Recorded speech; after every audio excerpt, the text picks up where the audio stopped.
Ang industriya ng telebisyon at pelikula sa bansa ay patuloy na nagluluwal ng mga pambihirang talento na nag-iiwan ng malalim na marka sa puso at isipan ng mga manonood sa bawat pamilya at tahanan. Isa sa mga pinakahinahangaang personalidad na naghatid ng matinding ningning at malaking kontribusyon sa laraang ito ay ang kilalang aktres na si Erich Gonzalez. Kilala bilang isa sa mga pinakamahusay, pinakatapat at pinakaproduktibong artista ng kanyang kapanahunan. Hinarap niya ang mga kamera sa napakabatang edad at nagtagumpay na inakyat ang pinakamataas na rurok ng tagumpay sa pamamagitan ng mga mabibigat na serye sa gabi at mga pelikulang pumatok sa takilya. Sa kabila ng napakalaking pangalan na kanyang binuo sa loob ng mahabang panahon ng pagtatrabaho sa harap ng publiko, pinili niyang isang tahimik, payapa at napaka-pribadong daan na nagdulot ng malaking kuryosidad at maraming tanong sa mga tagus-baybay. Ang sikat na aktres na mas kilala ng publiko sa kanyang pangalan sa sining ay pinanganak bilang Erica Crisel Gonzalez Gancayco noong 20 ng Setyembre 1990 sa Cebu. Siya ang pinakabata sa tatlong magkakapatid sa kanilang tahanan at lumaki sa Davao City kung saan niya ginugol ang kanyang kabataan bago tuluyang sumabak sa magulang mundo ng industriya ng entertainment. Upang mas madaling matanda ng mga tao at maging angkop sa kanyang karera, ginamit niya ang apelyido sa dalaga ng kanyang ina na Gonzalez bilang kanyang opisyal na pangalan sa sining. Dahil sa maagang pagpasok sa mabigat na trabaho sa harap ng kamera, ipinagpatuloy niya ang kanyang pag-aaral sa sekundarya sa pamamagitan ng ABS-CBN Distance Learning Center upang balansehin ang nagbabagong takbo ng kanyang oras at mga responsibilidad. Kalaunan ay pumasok siya at kumuha ng kursong Mass Communication sa Trinity University of Asia na matatagpuan sa lungsod ng Quezon upang mapalawak pa ang kanyang kaalaman sa tambakikipag-ugnayan sa media. Ang kanyang simpleng pinagmulan sa probinsya ng Mindanao ang naging matibay na pundasyon ng kanyang pagkatao at pag-uugali na bitbit niya hanggang sa marating niya ang malaking syudad ng Maynila. Nagsimula ang kanyang mahabang paglalakbay sa mundo ng sining noong taong 2004 nang magpasya siyang sumali sa ikalawang yugto ng reality talent search na Star Circle National Teen Quest ng ABS-CBN. Sa edad na 14, ipinamalas niya ang kanyang natatanging talento at potensyal sa harap ng mga mahigpit na hurado at milyon-milyong manonood na sumusubaybay sa programa gabi-gabi sa buong bansa. Noong taong 2005, opisyal siyang itinanghal bilang Grand Questor matapos makakuha ang pinakamataas na suporta at talunin ang iba pang mga pinalistang tulad ni Aaron Villaflor, Pau Diaz, Charles Christensen at DM Sevilla sa gabi ng parangal.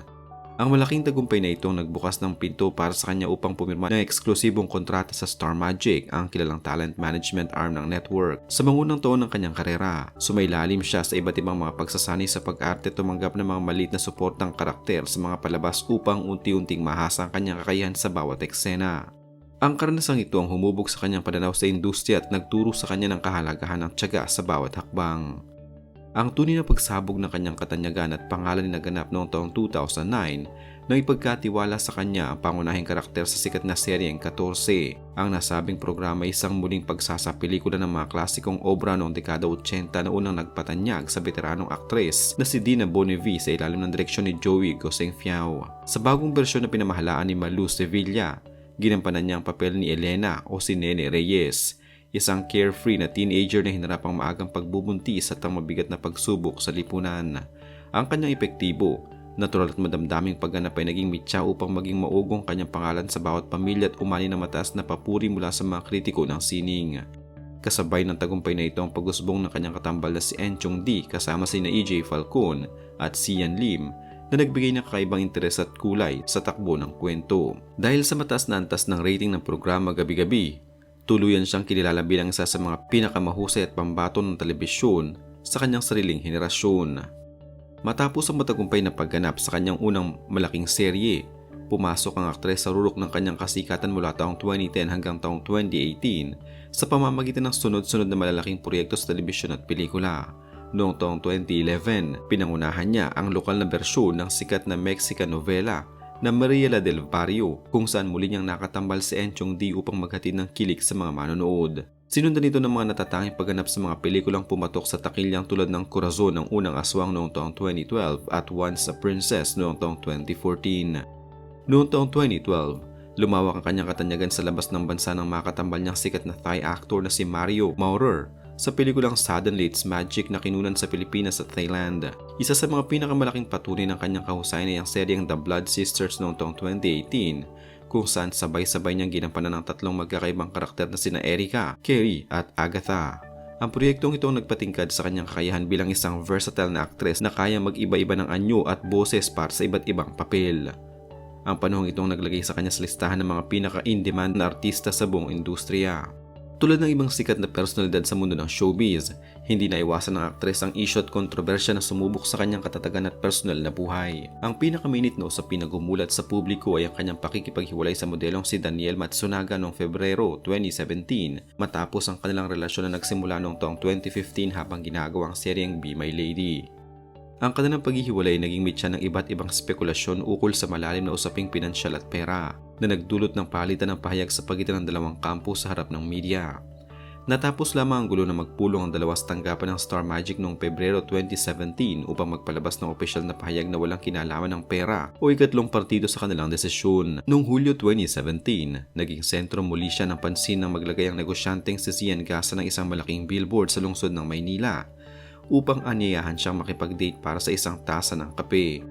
Magalang ngunit matatag na tinanggihan ng aktres ang paanyaya matapos magdaos ng mahabang konsultasyon sa kanyang pamilya dahil sa mga lumabas na issue ukol sa motibo ng nasabing lalaki. Ang mga karanasang ito ang nagturo sa kanya na maging mas maingat sa kanyang mga susunod na hakbang sa buhay. Ang mga kontrobersiyang ito ay hindi naging hadlang upang manatili ang kanyang integridad.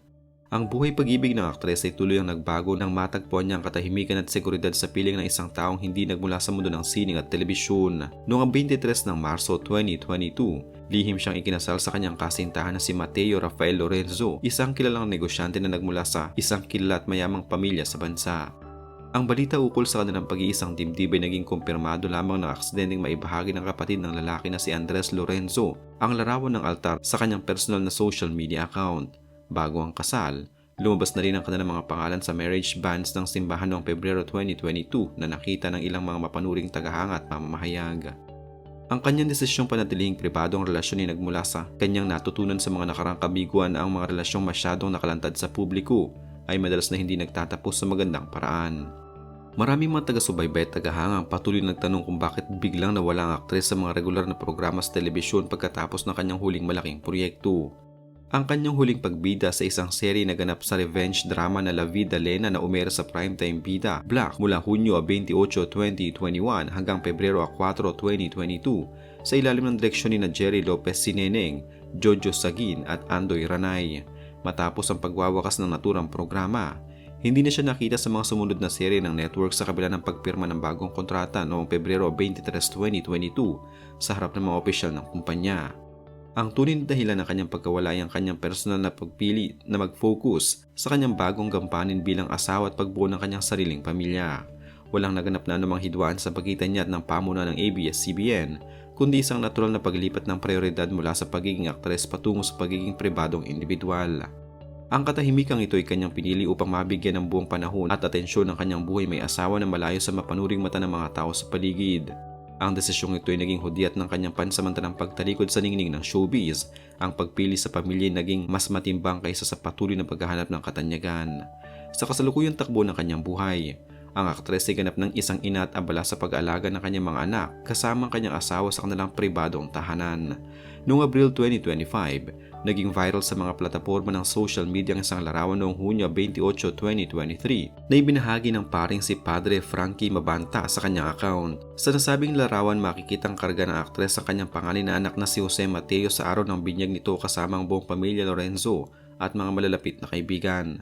Lumabas din ang mga ulat mula sa mga lehitimong mapagkukunan ng balita na ang mag-asawa ay biniyayaan ng dalawang anak na may halos 2 taong pagitan sa bawat isa.